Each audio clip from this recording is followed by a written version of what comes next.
Farewell to the Chairman Rajya Sabha, Honorable Prime Minister.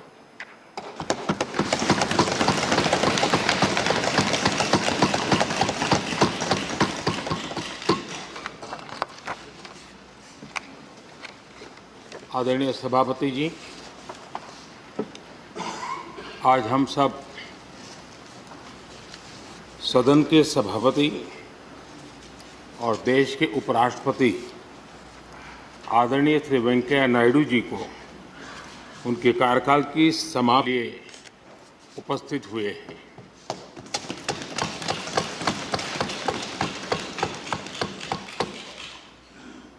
ये इस सदन के लिए बहुत ही भावुक पल है। सदन के कितने ही ऐतिहासिक पल आपकी गरिमामय उपस्थिति से जुड़े हुए हैं। फिर भी अनेक बार आप कहते रहे हैं, I have retired from politics but not tired from public life. और इसलिए इस सदन को नेतृत्व देने की आपकी जिम्मेदारी भले ही पूरी हो रही हो, लेकिन आपके अनुभवों का लाभ भविष्य में सुदीर्घ काल तक देश को मिलता रहेगा। हम जैसे अनेक सार्वजनिक जीवन के कार्यकर्ताओं को भी मिलता रहेगा। आदरणीय सभापति महोदय, आजादी के अमृत महोत्सव में आज जब देश अपने अगले 25 वर्षों की नई यात्रा शुरू कर रहा है, तब देश का नेतृत्व भी एक तरह से एक नए युग के हाथों में है। हम सब जानते हैं कि इस बार हम एक ऐसी 15 अगस्त मना रहे हैं जब देश के राष्ट्रपति, उपराष्ट्रपति, स्पीकर, प्रधानमंत्री सबके सब वो लोग हैं जो आजाद भारत में पैदा हुए हैं।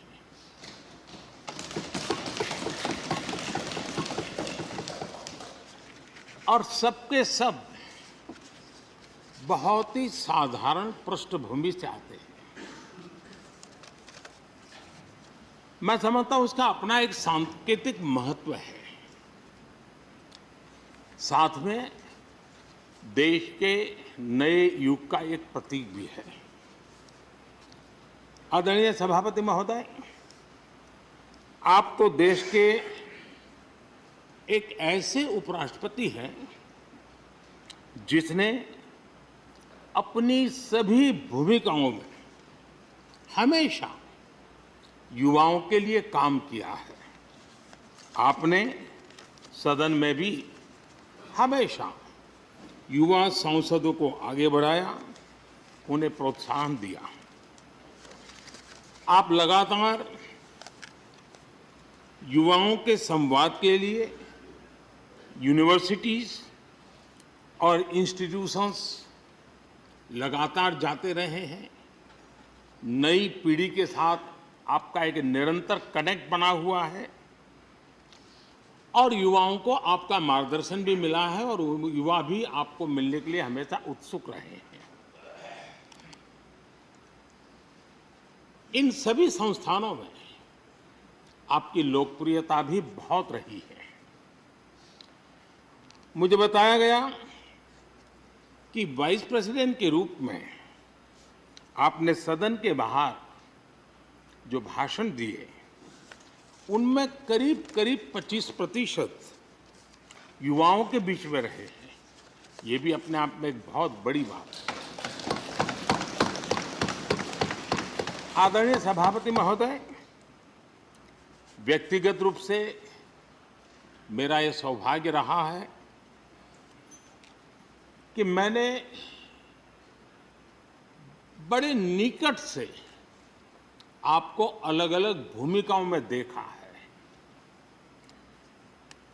बहुत सारी आपकी भूमिका ऐसी भी रही जिसमें आपके साथ कंधे से कंधा मिलाकर कार्य करने का भी मुझे सौभाग्य मिला है। पार्टी कार्यकर्ता के रूप में आपकी वैचारिक प्रतिबद्धता रही हो, एक विधायक के रूप में आपका कामकाज हो, सांसद के रूप में सदन में आपकी सक्रियता हो, भारतीय जनता पार्टी के अध्यक्ष के रूप में आपका सांगठनिक कौशल्य और लीडरशिप की बात हो, कैबिनेट मंत्री के रूप में आपकी मेहनत, नवाचार का आपका प्रयास और उससे प्राप्त सफलताएं देश के लिए बहुत उपकारक रही है, या फिर उपराष्ट्रपति और सदन में के सभापति के रूप में आपकी गरिमा और आपकी निष्ठा। मैंने आपको अलग अलग जिम्मेदारियों में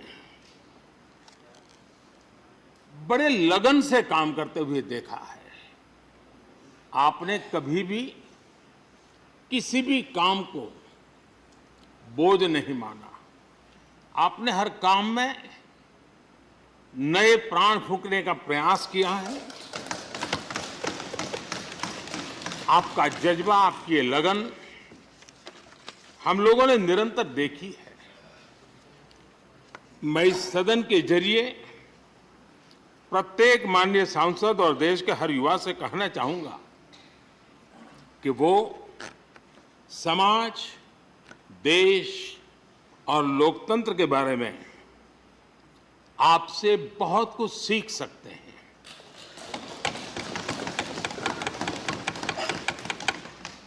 listening, learning, leading, connecting, communicating, changing और रिफ्लेक्टिंग, रिकनेक्टिंग जैसी किताबें आपके बारे में बहुत कुछ बताती हैं। आपके ये अनुभव हमारे युवाओं को गाइड करेंगे और लोकतंत्र को मजबूत करेंगे। आदरणीय राष्ट्रपति महोदय, आपकी किताबों का जिक्र मैंने इसलिए किया क्योंकि उनके टाइटल में आपकी वो शब्द प्रतिभा झलकती है जिसके लिए आप जाने जाते हैं। आपके वन लाइनर्स, बीट लाइनर्स होते हैं और विन लाइनर्स भी होते हैं।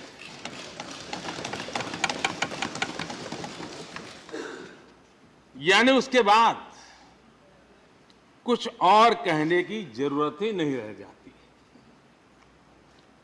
Your each word is heard, preferred and revered and never countered.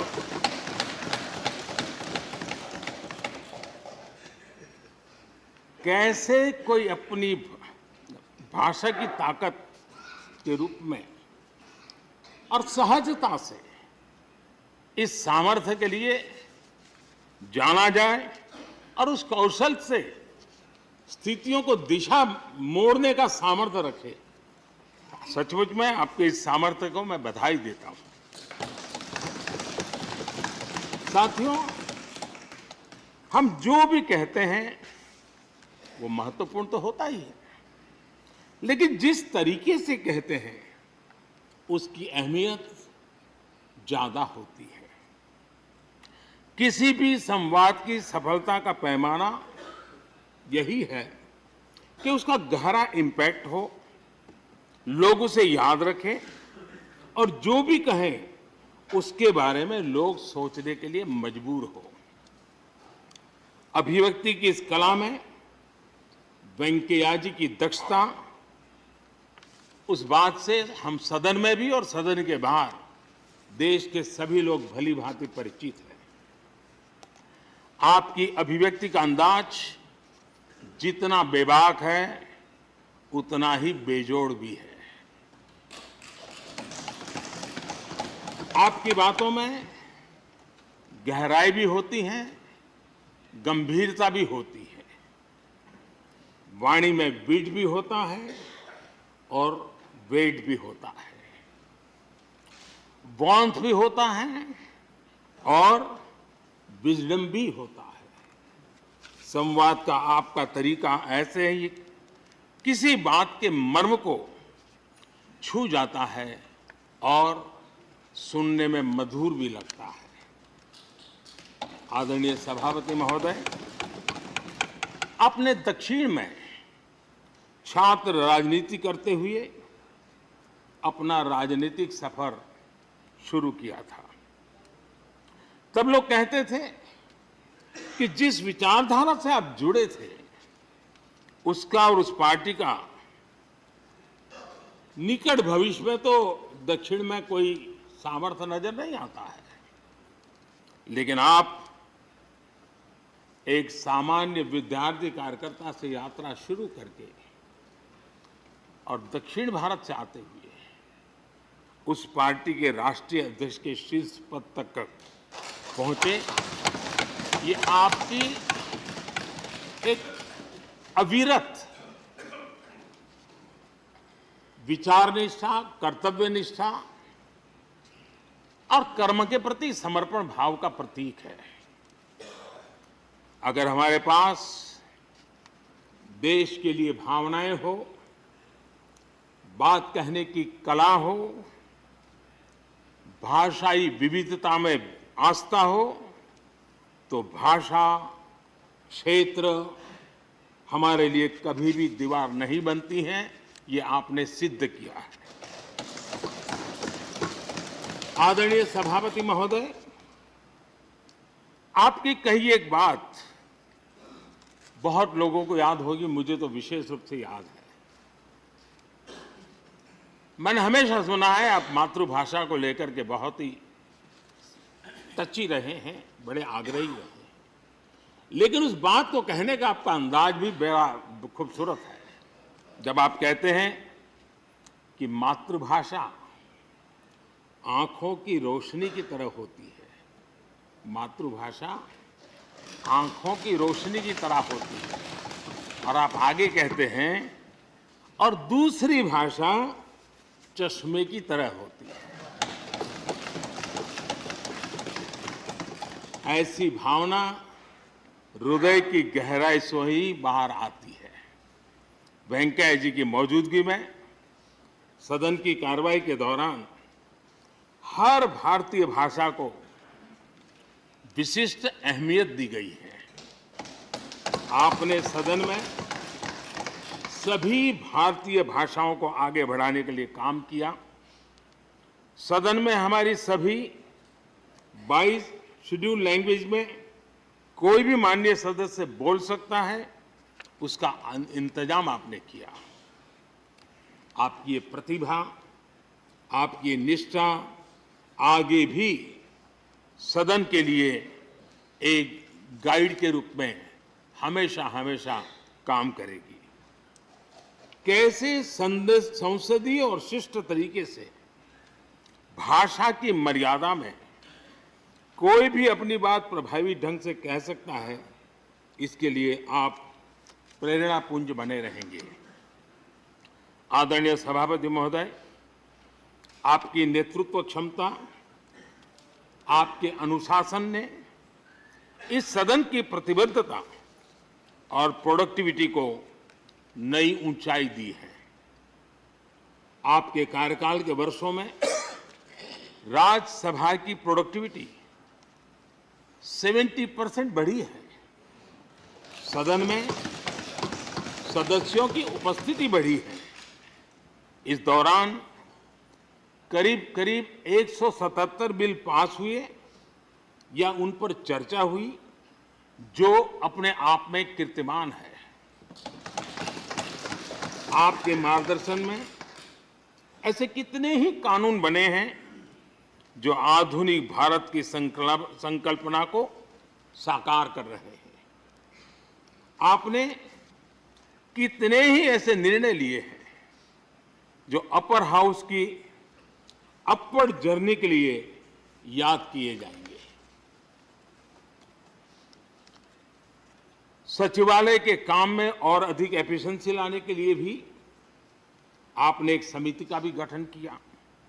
इसी तरह राज्यसभा सचिवालय को सुव्यवस्थित करना, इंफॉर्मेशन टेक्नोलॉजी को बढ़ावा देना, पेपरलेस काम के लिए ई ऑफिस सिस्टम को लागू करना, आपके ऐसे कितने ही काम हैं जिनके जरिए उच्च सदन को एक नई ऊंचाई मिली है। आदरणीय सभापति महोदय, हमारे यहाँ शास्त्रों में कहा गया है, न सा सभा यत्र न सन्ति वृद्धा न ते ये न वदन्ति धर्मम। अर्थात जिस सभा में अनुभवी लोग होते हैं वही सभा होती है, और अनुभव लोग वही है जो धर्म यानी कर्तव्य की सीख दें। आपने मार्गदर्शन में राज्यसभा ने इन मानकों को पूरी गुणवत्ता से पूरा किया है। आप माननीय सदस्यों को निर्देश भी देते थे और उन्हें अपने अनुभवों का लाभ भी देते थे, और अनुशासन को ध्यान में रखते हुए प्यार से डांटते भी थे। मुझे विश्वास है कि किसी भी सदस्य ने आपके किसी भी शब्द को कभी अन्यथा नहीं लिया। ये पूंजी तब पैदा होती है जब व्यक्तिगत जीवन में आप उन आदर्शों और मानकों का पालन करते हैं। आपने हमेशा इस बात पर बल दिया कि संसद में व्यवधान एक सीमा के बाद सदन की अवमानना के बराबर होता है। मैं आपके इन मानकों में लोकतंत्र की परिपक्वता को देखता हूं। पहले समझा जाता था कि अगर सदन में चर्चा के दौरान शोरगुल होने लगे तो कार्यवाही को स्थगित कर दिया जाता है, लेकिन आपने संवाद, संपर्क और समन्वय के जरिए न सिर्फ सदन को संचालित किया बल्कि उसे प्रोडक्टिव भी बनाया। सदन की कार्यवाही के दौरान जब सदस्यों के बीच कभी टकराव की परिस्थिति पैदा होती थी तो आपसे बार बार सुनने को मिलता था, let the government propose, let the opposition oppose and let the house dispose. इस सदन को दूसरे सदन से आए विधेयकों पर निश्चित रूप से सहमति या असहमति का अधिकार है।